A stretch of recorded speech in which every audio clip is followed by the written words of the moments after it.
Hello and I welcome you all on keystone classes. तो आपका second part जो है हमारा 20/7/2024 को 4:30 से 6:30 के बीच में जो शिफ्ट हुई थी, आप हम उसका सेकंड पार्ट देखें। कल आपका फर्स्ट पार्ट हमने कंप्लीट कर लिया था, उसके अंदर हमने 20 क्वेश्चंस कंप्लीट कर लिए थे और सेकंड पार्ट के 20 क्वेश्चन।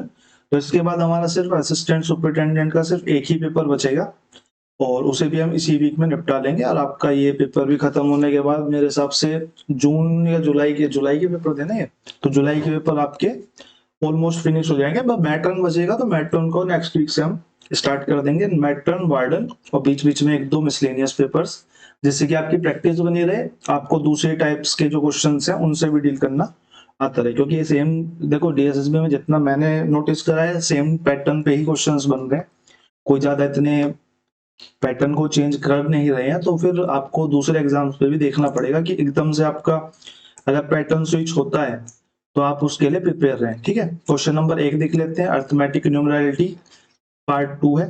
ठीक है, थोड़ा सा बड़ा क्वेश्चन है आपका, पढ़ लेते हैं एक बार question. Two places J1 and J2 are 620 kilometres apart from each other. तो मैं यहाँ पे ड्रॉ कर लेता हूँ एक बार। तो ये है J1, मैंने बोला J2 से जो है वो J1 जो है वो J2 से 620 किलोमीटर अपार्ट है। ठीक है, टोटल डिस्टेंस जो है वो 620 यहाँ पे नोट कर। Sanju and Raman started moving J1 toward J2, यानी कि संजू भी यहीं से स्टार्ट कर रहा है। अब बाकी एक बार क्वेश्चन को पोज करके खुद पढ़ लीजिए, जिससे कि आपका भी टाइम वेस्ट ना हो। ठीक है, एक बार पोज करके खुद पढ़ लो, फिर मैं कराता हुआ चलूंगा। मैं कराता हुआ ही चलूंगा, मैं क्वेश्चन को 2-3 बार नहीं पढ़ने वाला हूँ। ठीक है, संजू हो गया और रमन हो गया, दोनों एक ही तरफ से चलना स्टार्ट करते हैं। Start moving J1 toward J2, यानी कि J2 की तरफ को, एट द सेम टाइम, बिल्कुल सेम समय पे, यानी कि टाइम इनका सेम है। After reaching J2 they have to return back to J1, यानी कि उनको J2 पे जाने के बाद उनको रिटर्न भी करना है। यहाँ पे पहुंचने के बाद उन्हें J1 पे रिटर्न भी करना है। लेकिन क्या होता है, speed of Sanju is 35 kilometre per our more than Raman. Sanju की जो स्पीड है वो रमन की स्पीड से 35 किलोमीटर पर घंटा ज्यादा है।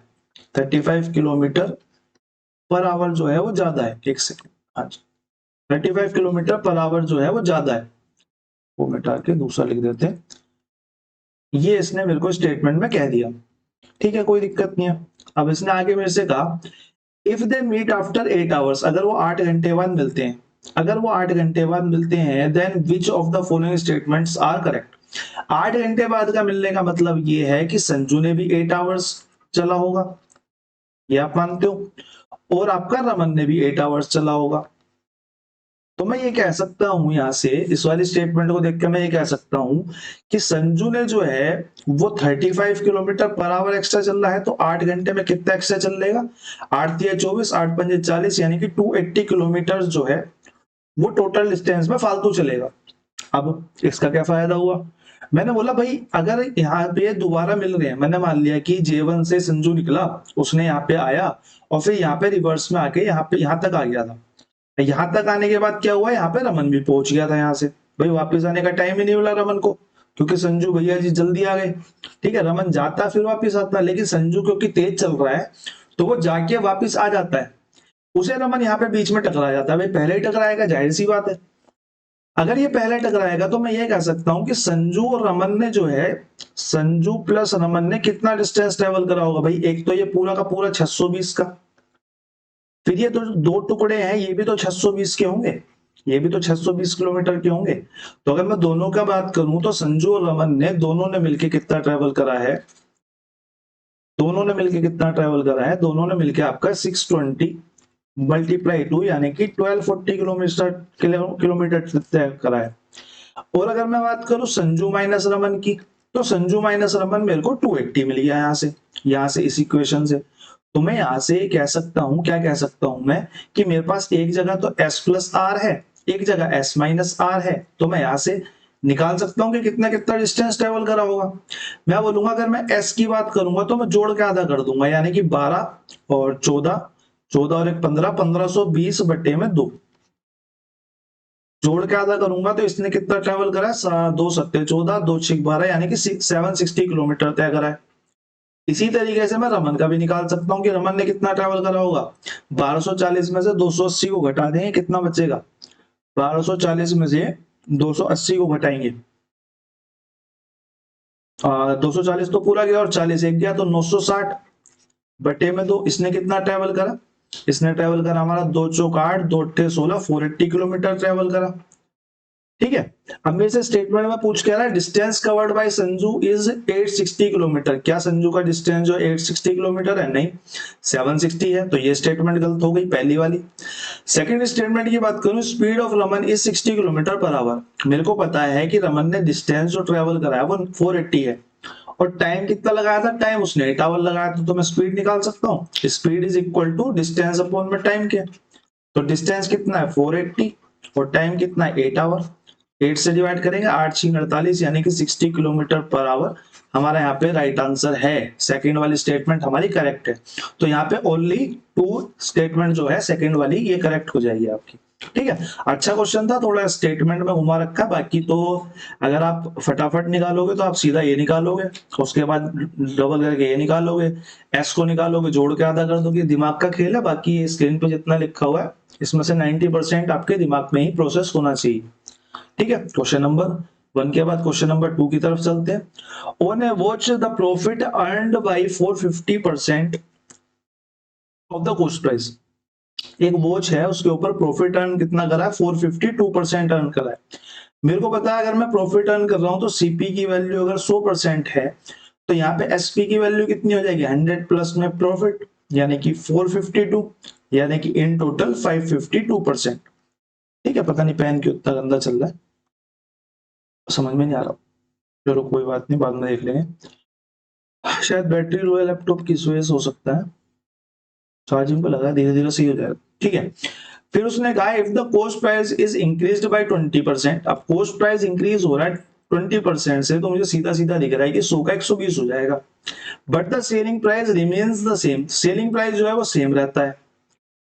Then what will be the new profit percentage. अब न्यू प्रॉफिट परसेंटेज हमारी न्यू सीपी पे होगी। भाई न्यू सीपी कितना हमारा 120 है, 552 हमारा सेलिंग प्राइस है, यानी कि अगर मैं बात करूं तो कितने का प्रॉफिट हो गया? कितने का प्रॉफिट हो गया? 432 का हो गया प्रॉफिट। कितने पे हो गया? भाई न्यू सीपी 120 है, तो 120 से डिवाइड कर देंगे परसेंट निकालने के लिए, मल्टीप्लाई बाय 100। अब इसका परसेंट 432 का और 120 का जो परसेंट है वो आपस में क्रॉस हो जाएंगे, तो उसकी काटने की कोई दिक्कत ही नहीं है। 12 जो भी 12 36, कितना बच गया हमारा? 7 12 पंजे 60, 12 छिंग 72, यानी कि 360% का यहाँ पर प्रॉफिट हो जाएगा। अब उसको न्यू सीपी पे। ठीक है, ऑप्शन नंबर 4 हमारा यहाँ पे करेक्ट आंसर हो जाएगा। क्वेश्चन नंबर 3 की पे चलते हैं। क्वेश्चन नंबर 3 हमारा क्या कह रहा है? In a school there are total 325 students both boys and girls. ठीक है, respective ratio of boys and girls. अब मेरे को रेशो भी दे दिया 7:6, मेरे को रेशो दे दिया 7:6, और टोटल बोल दिया कि 325 है। मेरे हिसाब से तो 7 6 दूनी 12 और 1 13 है। 13 की वैल्यू 325 है। पहली स्टेटमेंट देखते हैं, मेरे को बहुत सारी चीजें निकालने को दिमाग में चला, मैंने निकाल दी। मैंने बोला अगर ये है तो 1 की वैल्यू कितनी हो जाएगी? 13 दूनी 26 और 13 पंजे 65। ठीक है, 1 की वैल्यू 25 हो गई। 25 सत्ते 175 ये हो गया, और 25 का 150 हमारी लड़कियां हो गई। अब उसने आगे क्या कहा? इफ 25 मोर बॉयज ऐड करे जाते हैं, एडमिटेड करे जाते हैं स्कूल के अंदर, एडमिटेड स्कूल के अंदर, कोई बात नहीं, तो हमारे जो 25 बॉयज अगर एडमिट करे जाते हैं, यानी कि उनको दाखिला दे दिया जाता है, तो अब जो न्यू रेशो होगा वो कितना होगा? भाई 175 पहले थे, 25 और दे दिए, यानी कि इन टोटल अब 200 लड़के हो गए, 150 लड़कियां हो गई। देखते हैं मेरे को पता चल रहा है कि यहाँ पे 4 और 3 का नया रेशो होगा। यही हमारा राइट आंसर होगा। ऑप्शन नंबर 1 हमारा यहाँ पे करेक्ट आंसर हो जाएगा। क्वेश्चन नंबर 3 के बाद क्वेश्चन नंबर 4 पे चलते हैं। The length of A cuboid is 7 times of its breath. तो पहली स्टेटमेंट में रेशो दिया, हम रेशो निकाल लेते हैं। भाई क्यूबॉइड की जो लेंथ है वो ब्रेथ की 7 गुना है, यानी कि 7:1 हो गया। फिर उसने कहा था height of A cuboid is 6 times of its breath. अगर ब्रेथ 1 है तो हाइट को ये कह रहा है, सीधा सीधा लिखना जरूरी है क्योंकि हमें टाइम बचाना है। ठीक है, और तो जो हाइट है वो 6 है, ये कह रहा है। ठीक है, मैं क्रॉस मल्टीप्लाई करके तीनों का रेशो निकाल सकता हूँ। क्रॉस मल्टीप्लाई करूंगा तो 7:1:6 हमारा LBH का जो है वो रेशो आ जाएगा। ठीक है, if the breadth of the cuboid is 2 centimeter, यानी कि मेरे को ब्रेथ दे दी, कितने दे दी, 2 सेंटीमीटर दे दी, इसकी वैल्यू मेरे को 2 सेंटीमीटर यहाँ पे दे दी है। अब मेरे से कह रहा था total surface area of the cuboid कितना होगा, अगर ये 2 है तो ये 14 सेंटीमीटर हो जाएगी और ये हमारी 12 सेंटीमीटर हो जाएगी। अगर मैं टीएससी ऑफ क्यूबॉइड की बात करूं, टीएससी ऑफ क्यूबॉइड की बात करूं तो ये हमारा होता है 2LB plus BH plus HL। लिखने की जरूरत नहीं है, आपको सीधा अप्लाई करना है एग्जाम में, ठीक है। अगर मैं फर्दर देखूं तो अंदर कितना आ जाएगा, LB 14 दूनी, सीधा कर देता हूँ, 14 दूनी 28 प्लस में 12 दूनी 24 प्लस में 14 और 12 12 144 और 144 और 12 दूनी 24 कितना होते हैं 168 168, ठीक है। अब अगर इन तीनों को मैं सम करके 2 में मल्टीप्लाई कर दूं तो 8 दूनी 16 और 4 20 की 0, 2 हासिल, 6 और 2 8 और 2 10 और 2 12 का 2 1 हासिल और 1 और 1 2, 220 मल्टीप्लाई में 2 यानी कि 440 सेंटीमीटर स्क्वायर हमारे यहाँ पे आंसर आ जाएगा। आप लोगों को कमेंट सेक्शन में बताना है कि जो स्क्वायर है यहाँ पे क्यों आया, क्यूब क्यों नहीं आया। कुछ जगह तो क्यूब भी लगा देखा होगा ना आपने, तो आप मेरे को कमेंट सेक्शन में एक बार बताओ आपको इस बात की जानकारी है या नहीं है। मैंने बहुत सारी वीडियो में पहले भी बताया हुआ है, ठीक है। तो यहाँ पे स्क्वायर क्यों आया। क्वेश्चन नंबर 4 के बाद क्वेश्चन नंबर 5 पे चलते हैं। A is twice efficient as B. A and B working together can complete a piece of work in 30 days. A जो है वो B से 2 गुना कार्यकुशल है। मैंने बोला A और B का जो रेशो है वो 1 और 2 का है। किसका रेशो है, वर्क का रेशो है। ध्यान रखना वर्क का रेशो है कि टाइम का रेशो है, ठीक है। वर्क के रेशो की बात कर रहे हैं और A और B मिलकर 30 दिन में काम कंप्लीट कर लेते हैं। तो मैं यहाँ से टोटल वर्क निकाल सकता हूँ, 30 मल्टीप्लाई में एक दिन में कितना काम कर रहे हैं, 3 काम कर रहे हैं, तो ये मेरा टोटल वर्क आ गया। In how many days can A alone complete the same work. A जो है वो अकेले कितने दिन में कंप्लीट कर देगा।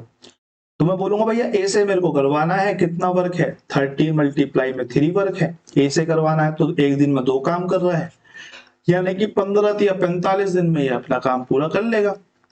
ठीक बात है, 45 दिन में पूरा कर लेगा, यानी कि ऑप्शन नंबर 4 हमारा यहाँ पर 45 डेज करेक्ट आंसर हो जाएगा। ठीक है, आई होप आप लोगों को समझ में आ गया होगा। क्वेश्चन नंबर 5 के बाद क्वेश्चन नंबर 6 पे चलते हैं।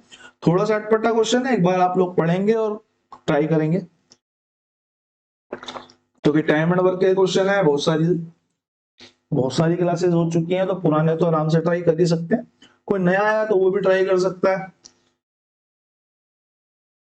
ठीक है, 2 मिनट का टाइम लो और आप लोग इसे पोज करके एक बार अपने तरीके से करो जैसे आप करते हो। ठीक है, अब मेरे से क्या कह रहा है, मैं करा देता हूँ। A can complete a work in 3/5 part in 54 days. इसका मतलब क्या है कि 5 में से 3 पार्ट को 54 डेज में कर रहा है।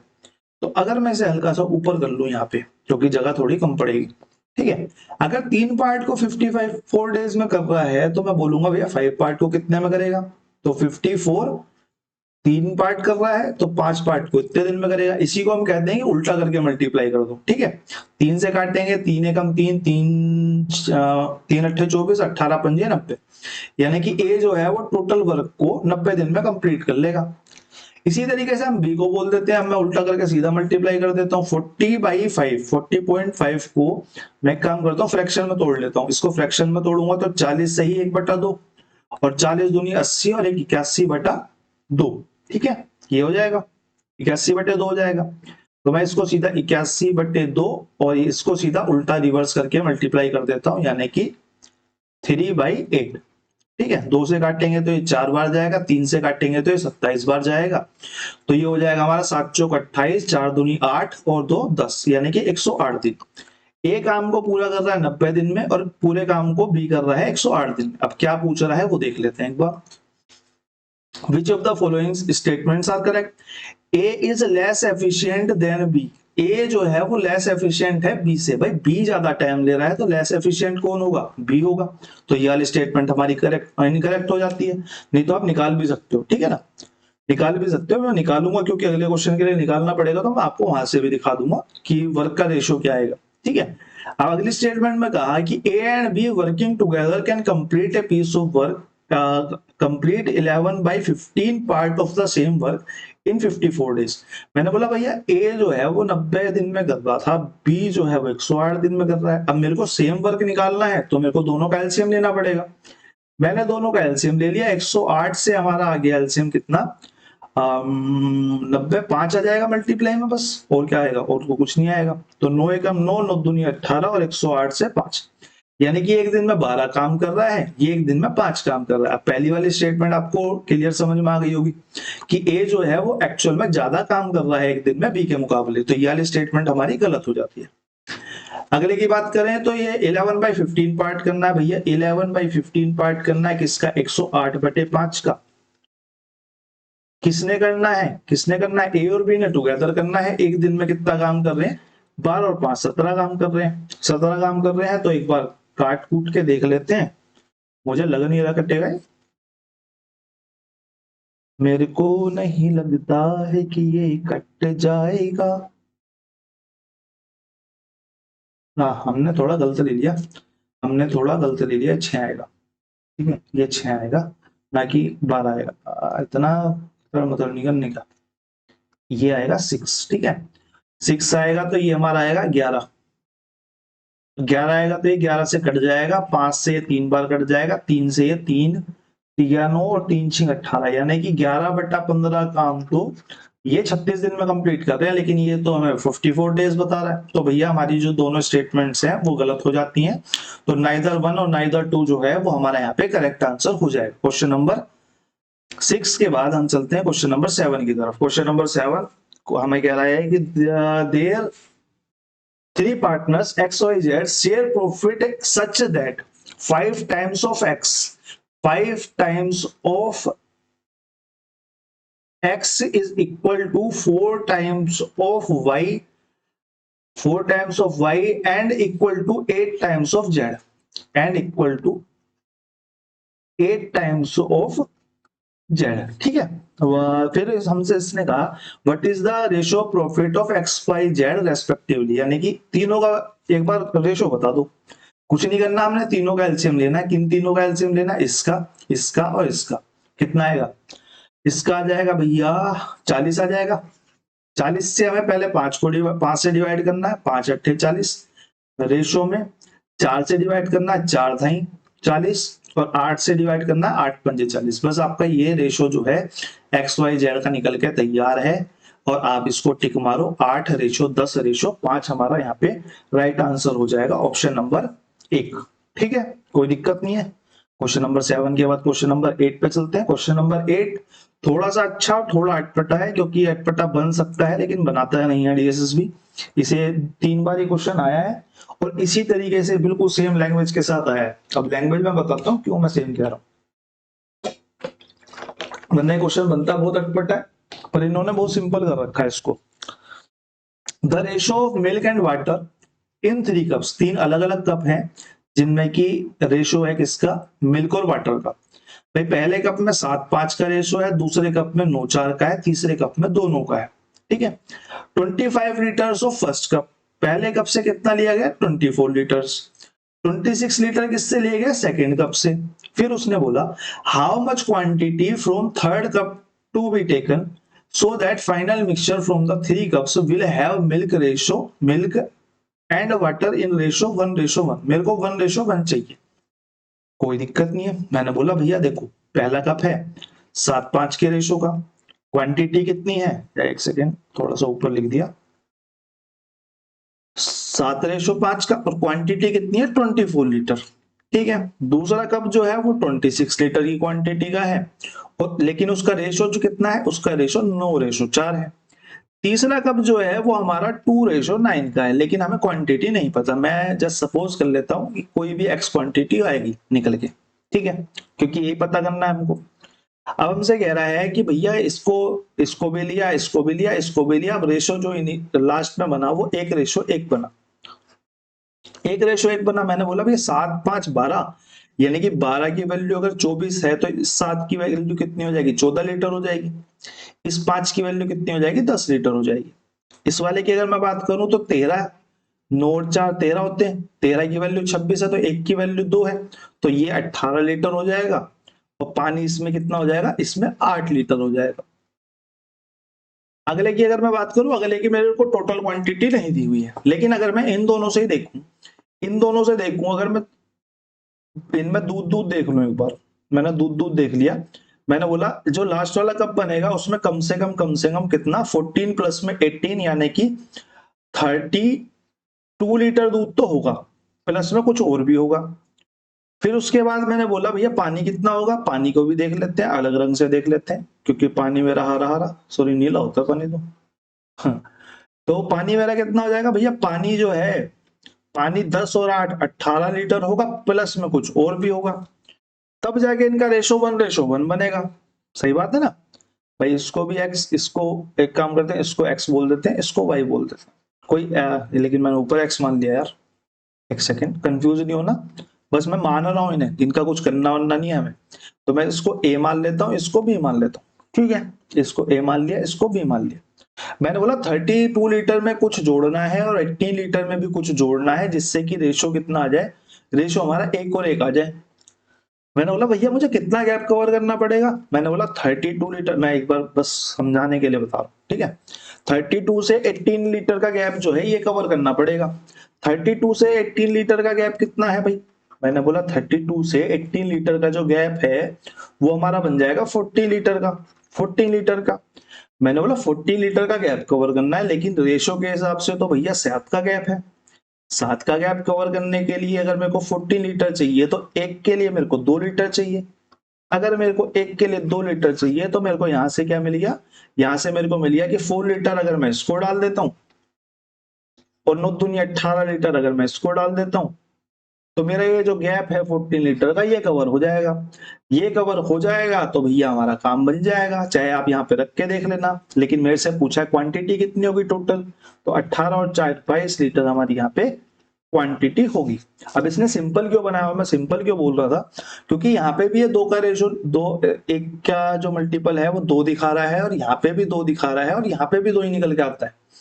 यहाँ पे भी जो केस निकल के आता है वो 2 का निकल के आता है कि 1 की वैल्यू जो है वो 2 है, ठीक है।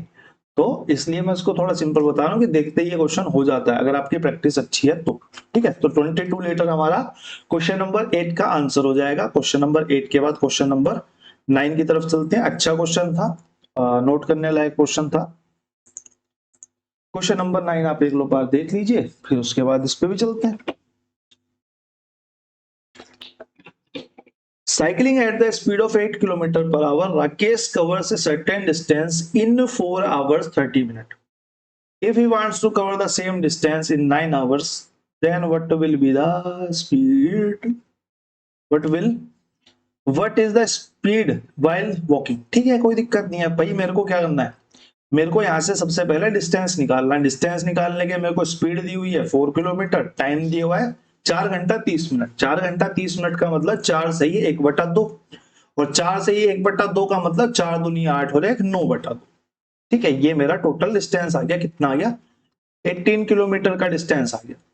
अब यही 18 किलोमीटर का डिस्टेंस इसको 36 18 सही तो है, 1/2 4 दूनी 8 और 1 9/2, ठीक है। ये 8 था, सॉरी 8 था, मैं वही तो कह रहा है कम आ रहा है 8 था। तो ये हमारा आएगा कितना 36 किलोमीटर, 36 किलोमीटर, ठीक है। अब डिस्टेंस मेरा 36 हो गया, टाइम मेरा 9 घंटे हो गया। तो अब मेरे को स्पीड निकालनी है। स्पीड क्या होता है हमारा, स्पीड का फॉर्मूला क्या होता है, स्पीड का फॉर्मूला होता है डिस्टेंस अपॉन में टाइम की। अब डिस्टेंस मैंने निकाल लिया 36 और टाइम मेरा कितना है 9 घंटे। 9 घंटे से मैंने डिवाइड कर दिया, तो स्पीड कितनी होनी चाहिए 4 किलोमीटर पर आवर हमारी यहाँ पर स्पीड होनी चाहिए, जो कि हमें दी हुई है किसमें, ऑप्शन नंबर 3 में, ठीक है। क्वेश्चन नंबर 9 के बाद क्वेश्चन नंबर 10 पे चलते हैं। क्वेश्चन नंबर 10 हमारा कह रहा है if the time period increased by 9 years then simple interest become 3600 on sum of 1600 sorry what will be the annual rate of interest। Simple सा क्वेश्चन है, P into R into T पे लगेगा, ठीक है। होमवर्क में आपका question है और ऑप्शन मैंने मिटा दिए, कृपया करके क्वेश्चन को कर लीजिए। आप अपनी उंगलियों पे नहीं करेंगे, आप अपने मतलब पेन कॉपी पर नहीं करेंगे तो फायदा कुछ भी नहीं होने वाला है, कोई फायदा नहीं होना। करके वैसा आंसर मत दो, लेकिन कर जरूर लेना, ठीक है। क्वेश्चन नंबर 10 के बाद क्वेश्चन नंबर 11 पर चलते हैं। मेंसुरेशन का हमारा क्वेश्चन है what when a wire is bent in A form of square, किसकी फॉर्म में, स्क्वायर की फॉर्म में। स्क्वायर की फॉर्म में एक वायर को बेंड कर दिया गया। अब वायर को बेंड किया गया है तो यहां से आपको देखते ही समझ में आ जाना चाहिए कि मेरे को स्क्वायर का सरकमफ्रेंस चाहिए होगा, लेकिन सरकमफ्रेंस तो सर्कल का होता है सर। नहीं नहीं नहीं सर, आपको सरकमफ्रेंस ही चाहिए स्क्वायर का, जिसको हम अलग नाम से जानते हैं, जिसे क्या कहते हैं, जिसे हम कुछ तो कहते हैं ना, अम, क्या बोलते हैं स्क्वायर का।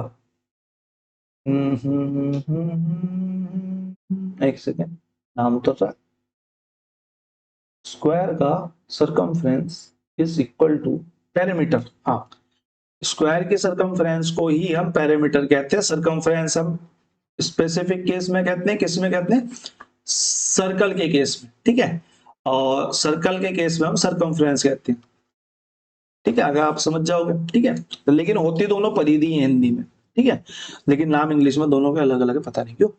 Then the area enclosed by them is 4356 centimetre square. अब एरिया की बात कर रहा है, स्क्वायर का एरिया क्या होता है, स्क्वायर का एरिया हमारा होता है साइड स्क्वायर, ठीक बात है। If the same wire is bent into the form of a circle then what will be the area enclosed by the wire. Okay, that was a, क्या बोलते हैं, कैलकुलेटिव क्वेश्चन। अगर नहीं आता तो गड़बड़ हो जाएगी, दो तीन चीजें दे दी ना, तो मेरे को साइड स्क्वायर की वैल्यू दे दी भैया, मेरे को साइड स्क्वायर की दे दी वैल्यू कितनी, 4356। मैंने बोला 4356 जो होता है वो स्क्वायर बनेगा तो किसका बनेगा, मैंने बोला भैया मैं 3 3 9 होता है, 4 चौक 16, 55 25, 6 6 36, यानी कि 60 से ऊपर बनेगा। तो मैंने बोला एक बार 65 भी चेक कर लेते हैं। जैसे ही मैं 65 को चेक करने गया, मैंने बोला 55 25, 65 का स्क्वायर अगर मैं निकालने जाऊंगा, देखो मैं, मेरे को इतने तगड़े मेरे को स्क्वायर याद है नहीं, तो मैं तो ऐसे ही निकालता हूँ। और मैं सजेस्ट करूंगा कि ज्यादा याद करो भी मत, आपकी कैलकुलेशन अच्छी होनी चाहिए बस, ठीक है। कुछ 10 15 20 तक याद कर लो, इससे ज्यादा तो फिर आपकी कैलकुलेशन अच्छी हो। मैंने बोला 60 का स्क्वायर होता है 3600, अब 3600 से ऊपर बैठेगा, लेकिन 7 का स्क्वायर होता है 4900, 4900 से कम बैठेगा। तो 65 का भी चेक कर लेते हैं कि 65 से ऊपर है या 65 से नीचे।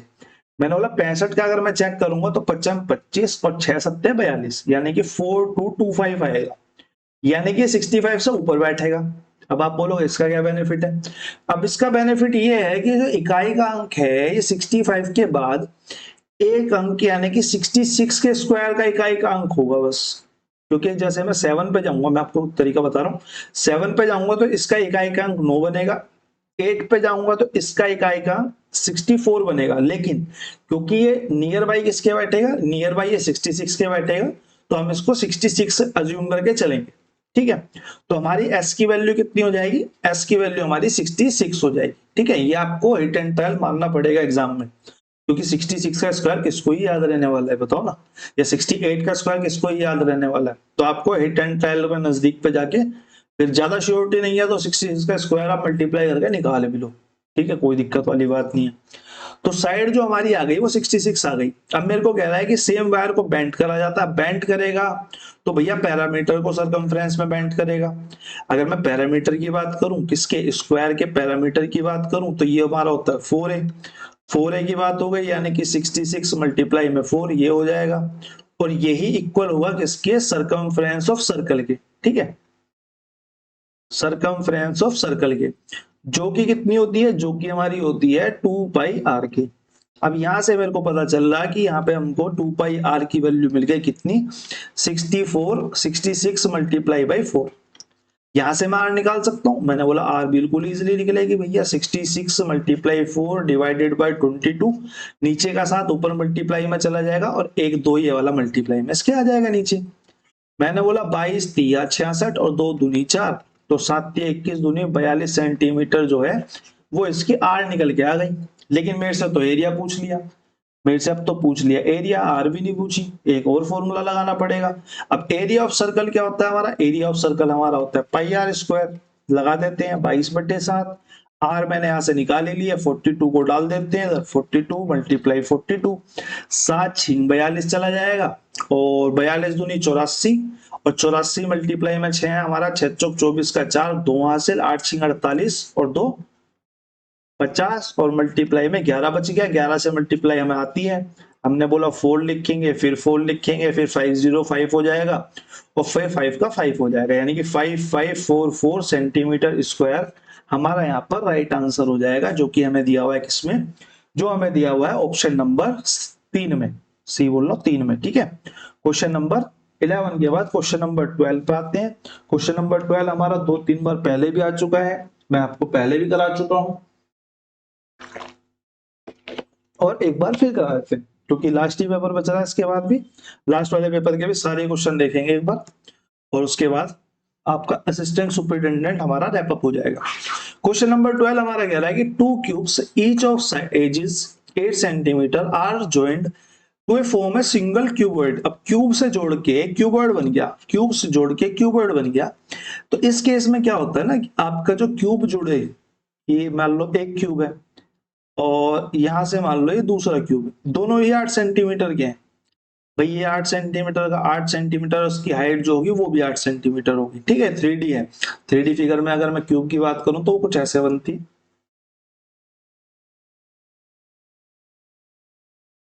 अब मैं दोनों को ज्वाइंट नहीं करके दिखा सकता ना वहां पे, और ये आपका जॉइंट हो जाएगा यहाँ पे और ये आपका जॉइंट हो जाएगा यहाँ पे। ठीक है, ये आपकी 3D में क्यूब होगी। यहाँ पे आपको मैं दर्शा नहीं सकता तो मैं आपको बता रहा हूँ। ठीक है, अब इस केस में क्या होता है, इसकी लेंथ जो होती है वो डबल हो जाती है, सॉरी 8 दूनी 16 हो जाएगी। ठीक है, ब्रेथ जो होगी, ब्रेथ आपकी सेम रहेगी जितनी की आपकी क्यूब की थी, और जो हाइट होगी वो आपकी सेम रहेगी जितनी क्यूब की थी। ठीक है, इनमें आपका कोई चेंज नहीं आता। तो ये जो इक्वेशन बनेगी वो हमारी क्यूबॉइड बन जाएगी। क्यूबॉइड की लेंथ कितनी हो जाएगी हमारी, डबल हो जाएगी क्यूब की, ब्रेथ उतनी रहेगी, हाइट उतनी रहेगी। ठीक है, क्योंकि हमने साइड बाय साइड जोड़े हैं ना। अब हाइट पे हाइट जोड़ देते तो हाइट डबल हो जाती। समझो, अगर आप ऊपर नीचे लगाते, दो ईंटों को ले लो, दो ईंटें बिल्कुल आपकी क्यूब की शेप में हो गई, तो लगभग लगभग क्यूब की शेप में हो गई।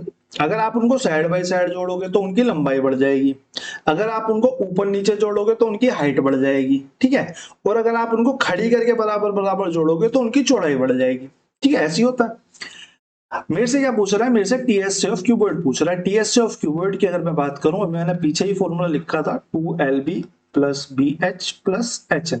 ठीक है, ये हमारा फॉर्मूला होता है, डाल देते हैं भैया। 2 और 16 8 64 दूनी 128, एक और 128 आएगा और एक 64 आएगा। ठीक है, एक 64 आएगा, तो मैं इसको बोलूंगा तो 2 मल्टीप्लाई में 64 मल्टीप्लाई में 5, 64 मल्टीप्लाई में 5 कितना हो गया, 5 चौक 20 की 0, 2 हासिल, 6 पंजे 30 और 2 32, यानी कि 320, 320 मल्टीप्लाई में 2, यानी कि 620 सेंटीमीटर स्क्वायर हमारा यहाँ पर राइट आंसर हो जाएगा, जो कि हमें दिया हुआ है किसमें, ऑप्शन नंबर 2 में। ठीक है, क्वेश्चन नंबर 12 के बाद क्वेश्चन नंबर 13 पे चलते हैं। each of the length, breadth and height of a cuboid is decreased by 9%. What is the percentage decrease in total surface area of cuboid? Total surface area depend करता है दो component के multiple पे। दो component यहाँ पे तीनों में 9% की डिक्रीज हुई है, तो ये सोच के आप इस फॉर्मूले को 2 बार मत लगाने लग जाना। मैं सिर्फ इतना बता रहा हूँ, क्वेश्चन कराऊंगा नहीं। ठीक है, क्योंकि यहाँ पे जो क्यूबॉइड का सरफेस टोटल सरफेस एरिया होता है LB plus BH plus HL, अभी ऊपर भी लिखवाया था। यहाँ पे 2 कंपोनेंट्स की मल्टीप्लाई होती है, ना कि 3 की। अगर यहीं पे क्यूबॉइड के TSA की जगह वॉल्यूम की बात कर देता तो वॉल्यूम हमारा होता है L into B into H। तो इस वाले केस में जो फॉर्मूला लगेगा हमारा वो 3 बार लगेगा, लेकिन इस वाले केस में स्पेसिफिक, इस वाले केस में क्योंकि यहाँ पे 2 की मल्टीप्लीकेशन है तो सेंटीमीटर स्क्वायर निकल के आएगा। आपका TSA हमेशा सेंटीमीटर स्क्वायर निकल के आएगा, क्योंकि यहाँ पे 2 कंपोनेंट्स की मल्टीप्लाई है। लेकिन वही 3D शेप की अगर मैं बात करूंगा तो वो सेंटीमीटर क्यूब निकल के आएगा। क्यूब निकल के आ रहा है तो 3 बार करना है, स्क्वायर निकल के आ रहा है तो 2 बार करना है। तो ये क्वेश्चन आपको खुद से ट्राई करना है, बस ये मत बोल देना कि LBH 3 बार थी तो हमने 3 बार क्यों नहीं रखा। ठीक है, यही मैं आपको समझा रहा था। तो ऑप्शन आपके सामने और आंसर आपको पता नहीं है, कमेंट सेक्शन आपके लिए ओपन है। क्वेश्चन नंबर 13 के बाद क्वेश्चन नंबर 14 पे चलते हैं। If a person earns 33.33% profit on selling price, देखो कमाल का क्वेश्चन, किस पे, ऑन सेलिंग प्राइस पे। 33% को मुझे पता है हम कितना लिख सकते हैं, 33 और 1/3 और यानी कि हो जाएगा 100/3, 100/3 का वो प्रॉफिट का अर्न करता है। 100/3 का प्रॉफिट अर्न करने का मतलब है कि मैं यहाँ पे बोल सकता हूँ सॉरी, क्योंकि एसपी पे है तो इसका एसपी कितना हो जाएगा, एसपी 300 और प्रॉफिट कितना हो जाएगा 100। अगर प्रॉफिट 100 हो रहा है, एसपी 300 है, तो मैं यहां से बोल सकता हूँ एसपी माइनस प्रॉफिट यानी कि 200 इसका यहाँ पे सीपी हो जाएगा। फिर इसने कहा what will be his profit percentage on cost price. Cost price पे कितना प्रॉफिट है भैया, प्रॉफिट तो 100 का ही है, लेकिन जो एसपी पे था पहले, क्योंकि 300 पे था इसलिए 33 से ही 1/3 आ रहा था। अब जो है ये 200 पे हो जाएगा तो ये भैया 50% आ जाएगा। पहले प्रॉफिट कम लग रहा था, अब ज्यादा लग रहा है। दुकानदार आपको यही कहता है कि मेरे को तो सेलिंग प्राइस पे 10% का प्रॉफिट हो, ठीक है। तो इस तरीके से आपको इस क्वेश्चन को डील करना है। अच्छा क्वेश्चन है क्योंकि सेलिंग प्राइस पे पूछता है और लोग कॉस्ट प्राइस पे निकालने लग जाते हैं, तो वहां पे आपके टाइम वेस्ट होने के, एक आधा क्वेश्चन और छूटने के बहुत चांस रहते हैं। तो बहुत ध्यान से पढ़ना कि प्रॉफिट या लॉस को उसने सेलिंग प्राइस पे तो नहीं बोला या मार्केट प्राइस पे तो नहीं बोला, कहीं आप उसे सीपी पे ही कैलकुलेट करते चले जाओ। क्वेश्चन नंबर 15 के बाद क्वेश्चन नंबर 16 पे आते हैं। A sum of rupees 10,000 is invested at 20% simple interest per annum, ठीक है। 4,000 rupees in accrued interest, then how many months the sum invested. Simple interest का क्वेश्चन है और सिंपल सा ही क्वेश्चन है, आपसे टाइम पूछा हुआ है खाली, ऑप्शंस आपको दिए हुए हैं, आंसर्स मैंने आपके मिटा दिए हैं। तो ये आपका होमवर्क का क्वेश्चन हो गया, ठीक है। क्वेश्चन नंबर 15 के बाद क्वेश्चन नंबर 16 पे चलते हैं। The sum of length breadth and height of a closed cuboid is 22 centimeter. If its diagonal is 13 centimeter long, then what is the total surface of area? ठीक है, मेरे को question ने बोला भैया L है प्लस B है plus H है, ये 22 सेंटीमीटर की है। फिर मेरे से कलर चेंज करके क्वेश्चन ने बोल दिया कि जो डायगोनल है वो 13 सेंटीमीटर का है। क्यूबॉइड का डायगोनल आप लोगों को पता होना चाहिए, कुछ नहीं होता, अंडर रूट के अंदर L square plus B square plus H square is equal to diagonal के, जो कि हमें यहाँ पे 13 सेंटीमीटर दिया हुआ है, ठीक है। 13 सेंटीमीटर हमको यहाँ पे दिया हुआ है। हमसे पूछा क्या, हमसे टीएस से पूछा है, और टीएस ऑफ क्यूबॉइड में 4 बार तो इसी पेपर में करा चुका हूँ कि 2LB plus BH plus HL होता है, ठीक है। अब मेरे को यहां से यहां जाना है, इन दोनों इक्वेशन का यूज करके यहां जाना है। मैंने बोला भैया मैं यहाँ पे ना स्क्वायर कर देता हूँ दोनों तरफ। जब मैंने दोनों तरफ स्क्वायर करा तो मैं, क्या आप लोगों को ये फॉर्मूला पता है, a plus B plus C का whole square is equal to A square plus B square plus C square plus में 2AB plus BC plus CA, ये हमारा फॉर्मूला होता है। जब मैं इसको खोलूंगा तो मेरे को मिलेगा L square plus B square plus H square plus में 2LB, सॉरी AB लिख रहा हूँ, LB प्लस, दो को बाहर लेना था ना, बचल हो गया, कोई दिक्कत नहीं। 2LB plus BH plus HL is equal to, दोनों तरफ का स्क्वायर कराया तो ये हमारा 484 आ जाएगा, 22 का स्क्वायर, ठीक है। अगर मैं इसी तरीके से इसकी बात करूं, इसकी बात करूं, अगर मैं इसका भी दोनों तरफ से स्क्वायर कर दूं तो स्क्वायर तो इसको काट देगा, अंडर रूट को दो, तो ये हमारा आ जाएगा L square plus B square plus H square is equal to 169 के। मैंने बोला भैया मेरे को तो ये चाहिए बस, तो बाकी चीज हटा देता हूँ। मेरे को क्या हटाना पड़ेगा, ये हटाना पड़ेगा, और इसकी वैल्यू मेरे को यहाँ पे 169 दी हुई है, तो मैं इसको डाल देता हूँ 169 प्लस में डिजायर्ड बोल देता हूँ, जो हमें चाहिए। पूरा लिखने का क्या मतलब है, जो हमें चीज चाहिए हम उसको डिजायर्ड बोल देते हैं 484। और अगर मैं इसको 169 को उधर लेकर चला जाऊंगा तो जो हमें चाहिए वो हमारा टीएस से जो है वो निकल के आ जाएगा कितना, 484 माइनस में 169 is equal to 315 centimeter square, हमारा राइट आंसर आ जाएगा ऑप्शन नंबर 4। डायरेक्ट ना पूछ के आपसे फॉर्मूले के थ्रू पूछ लिया है। अच्छा क्वेश्चन नहीं है, मतलब ये बहुत फ्रीक्वेंटली आता रहता है, आपको फिंगर टिप्स पे होना चाहिए। क्वेश्चन नंबर अगला देख लेते हैं। ओहो, अगला भी आपका मेंसुरेशन पे ही है। The length of A diagonal of a quadrilateral is 14 centimeter. The length of perpendiculars drawn on the diagonal from two vertices is 12 centimetre and 8 centimetre. Area of quadrilateral, area of quadrilateral का एक formula आप लोग लिख लीजिए, बहुत basic formula है, सबको आना भी चाहिए और सबसे बेसिक ही है, ठीक है। ये हमारा होता है 1/2 सम ऑफ डायगोनल्स, या डायगोनल की लेंथ, सॉरी डायगोनल लेंथ और multiply by sum of height, कौन सी height, sum of height of two triangles, ऐसे लिख लो, ठीक है। अब मैं क्या कहना चाह रहा हूं मैं आपको बताता हूं। ये मैंने क्वाड्रिलेटरल बना लिया, अजीब सी अवस्था क्वाड्रिलेटरल बना लेते हैं ऐसे करके, ठीक है। इसमें ये एक डायगोनल है, ये एक डायगोनल है, अरे डायगोनल भी इतना गंदा बनाएंगे, इसमें इमेज इमेज फॉर्मेशन का होता ना, अच्छा चलो जी, ये एक डायगोनल है हमारा। अब इस केस में क्या होगा कि आधा टेढ़ा सा है ये ट्रायंगल जो है, इसका एरिया निकालने का एक तरीका है, सॉरी क्वाड्रिलेटरल है, इसका एरिया निकालने का एक तरीका है कि आप डायगोनल का अगर आपको पता है, बाई चांस अगर आपको डायगोनल का पता चल जाए, कोई अजीब सा कलर लेते हैं, इसे ले लेते हैं, ठीक है। अगर आपको डायगोनल का पता चल जाता है और उसके ऊपर आपको हाइट मिल जाती है, ये हाइट, और एक हाइट ये बना लेते हैं, ठीक है। तो आप इसका एरिया इजीली फाइंड कर सकते हैं, कैसे, डायगोनल मल्टीप्लाई में सम ऑफ हाइट्स, इसी को हम सम ऑफ टू ट्रायंगल्स बोल देते हैं, क्योंकि एक ट्रायंगल तो ये बन गया और एक ट्रायंगल ये बन गया, तो ये दो ट्रायंगल हो जाते हैं। इसी को मैंने यहाँ पे लिखवा दिया है। तो यहाँ पे अगर मैं फॉर्मूले में डालूंगा तो डायगोनल की लेंथ कितनी है 14 सेंटीमीटर मल्टीप्लाई बाय 14, और सम ऑफ हाइट्स कितना हो जाएगा 12 प्लस में 8 यानी कि 20, 2 से 2 को काट देंगे तो हमारा यहाँ आ जाएगा 140 सेंटीमीटर स्क्वायर। राइट आंसर हो जाएगा option number 4।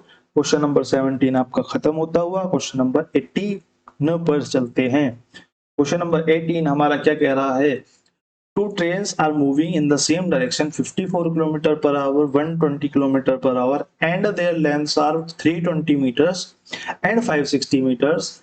What will be the time taken by the faster train to cross the slower train? Simple सा क्वेश्चन है, टीएसडी का क्वेश्चन है, बहुत बार कराया हुआ है, इसको कराने की मुझे नहीं लगता कि कोई नीड है। होमवर्क में आपका क्वेश्चन हो गया, ऑप्शन मैंने आपके हटा दिए हैं जिससे कि आप इसको ना देख पाओ और आप काम चोरी करो, ठीक है। क्वेश्चन नंबर 18 के बाद क्वेश्चन नंबर 19 पे चलते हैं। क्वेश्चन नंबर 19 हमारा कह रहा है if the price of tables is increased by 90% then a person can buy 81 tables less। 81 tables जो है वो कम खरीद पाता है, कितने रुपए में 1100,110,295 में। What will be the original price of the table? मेरे से क्या बोल रहा है, मेरे से बोल रहा भैया देखो जो प्राइस है वो 90% इंक्रीज हो गया। पहले सपोज करके चल रहे हैं हम कि 100 प्राइस था, अब जो है वो 190 प्राइस है, ठीक है। प्राइस 1 और प्राइस 2, या इसको यहाँ लिखने की जगह इसको लिखते हैं यहाँ पे, क्योंकि मैं इसको रेशो से समझाऊंगा, ठीक है। प्राइस 1 यहाँ भी लिखने का फायदा नहीं है, चलो ऐसे लिख लेते हैं सिंपली, क्या दिक्कत है। फिर प्राइस क्या हुआ, प्राइस 100 से 190 हो गया, यानी कि अगर मैं रेशो की बात करूं तो 10 से 19 हो गया। अगर प्राइस ये हो गया तो अगर मैं क्वांटिटी की बात करूं, जो क्वांटिटी में ले रहा हूं तो वो रिवर्स केस में आ जाएगी। भाई क्वांटिटी पहले यहाँ पे 19 ले पा रहा था, यहाँ पे अब 10 ही ले पा रहा हूँ, क्योंकि हमें टोटल पैसा तो बराबर रखना है। टोटल मनी या फिर हमारे पास जो रेवेन्यू है, या फिर आप उसको बोल दो सम जो है, जो कुछ भी आप बोलना चाहो, वो जो है वो हमारा सेम है। भाई पहले 10 रुपए की चीज थी तो 19 खरीद पा रहा था, वो 19 रुपए की चीज है तो भैया 10 खरीद पा रहा है, ये तो बहुत गड़बड़ वाली बात है। अब क्या हो रहा है भैया, ये तो 81 टेबल कम खरीद पा रहा है, 81 टेबल कम खरीद पा रहा है, मेरे हिसाब से तो 9 टेबल ही कम खरीद पा रहा है भैया। अगर 9 की वैल्यू 81 है तो मैं जानना चाहूंगा कि ओरिजिनल प्राइस क्या होगा। एक सेकेंड, मैं कुछ और तो नहीं बताने लग गया। What is the original price of the table, एक सेकंड निकाल के देख लेते हैं, पता नहीं मुझे लग रहा है मैं कुछ गलत बता रहा हूँ। चलो भाई मेरे हिसाब से 9 टेबल कम खरीद रहा है, इसके हिसाब से 81 टेबल, तो एक की वैल्यू कितनी हो गई, एक की वैल्यू हो गई 9 टेबल। अगर एक की वैल्यू 9 टेबल हो गई तो भैया 19 टेबल की वैल्यू कितनी हो गई, 19 टेबल की, ओ सॉरी 19 की वैल्यू कितनी हो गई 9 मल्टीप्लाई में 19, ये मेरा आ गया। अब ये जो है ये हमारी टोटल टेबल शुरू में आनी थी, ओरिजिनल हमको प्राइस चाहिए, और ओरिजिनली कितने रुपए खर्च कर रहा था वो 110295। यानी कि एक टेबल की अगर मैं कीमत की बात करूं तो वो कितनी हो जाएगी 110295 डिवाइडेड बाई, क्योंकि पहले कितनी टेबल आई थी 9 मल्टीप्लाई में 19, मैंने अलग अलग लिखा नहीं, लिखने को मैं लिख भी सकता था, ऐसी कोई बड़ी बात नहीं है, लेकिन ये कट के आएगा भी कुछ। एक सेकंड को, कैलकुलेटर कहाँ है? हाँ, बिल्कुल मन नहीं कर रहा है इसे काटने कूटने का, क्योंकि 19 का टेबल मुझे आता नहीं है। 110295 डिवाइडेड बाई 9 डिवाइडेड बाई 90, ठीक है 645 आएगा आपका। आपका जो वन टेबल का जो सीपी है वो आपका कट पिटा के 645 रुपीज आ जाएगा। यहाँ पे आपका राइट आंसर हो गया ऑप्शन नंबर 4, यहाँ पे करेक्ट हो गया। मेरा बिल्कुल मन नहीं था कैलकुलेशन करने का, इसलिए मैंने कैलकुलेटर का यूज करा है। आप लोगों को पेपर देना है तो कैलकुलेटर का यूज मत करना, मैं भी कोशिश करूंगा कि आगे से इसे बंद करूं, कभी कभी मैं कर लेता हूं, लेकिन आगे से कोशिश करेंगे कि बंद कर दें, ठीक है। क्वेश्चन नंबर 20 पे आते हैं। The ratio of two numbers is 6:13 if the sum of these numbers are 190। Sum मेरे को 190 दे दिया, नंबर मेरे को दे दिए हैं, मैंने बोला 19 की वैल्यू 190 है, पूछा क्या है स्मॉलेस्ट नंबर पूछा है, 6 की वैल्यू पूछी है, तो 6 की वैल्यू पूछी है तो सीधा बस एक जीरो लगेगी, और आपका राइट आंसर ऑप्शन नंबर 2 आ जाएगा। इसी बात पे आज की क्लास को हम यहीं पे खत्म करते हैं। आप लोगों से अब कल मुलाकात होगी। कल जहां तक है जे डीडीए का एएसओ का मेंस का जो पेपर हुआ था हम उसको करेंगे कल, और अगर वो भी नहीं हो पाता तो कुछ देख लेंगे, कोई दिक्कत नहीं है, लेकिन हाँ वही करेंगे जहां तक है। एएसओ का करेंगे, उसका जो जेजे का मेंस वाला पेपर था उसको हम थोड़ा सा बाद में कर लेंगे, क्योंकि एक कमेंट आई थी एएसओ का पेपर करा दो, मका एएसओ का करा देते हैं, कोई बात नहीं। फिर जेजे का अगले वीक में कर लेंगे, 2 ही मेंस तो हुए थे। उसके बाद देख लेंगे अगले वीक में सीजीएल वगैरह का कोई मेंस उठा के देख लेंगे, उसको देख लेंगे एक बार, है ना। इसी तरीके से चलते रहेंगे। आपसे मुलाकात होगी अब कल। बहुत बहुत धन्यवाद।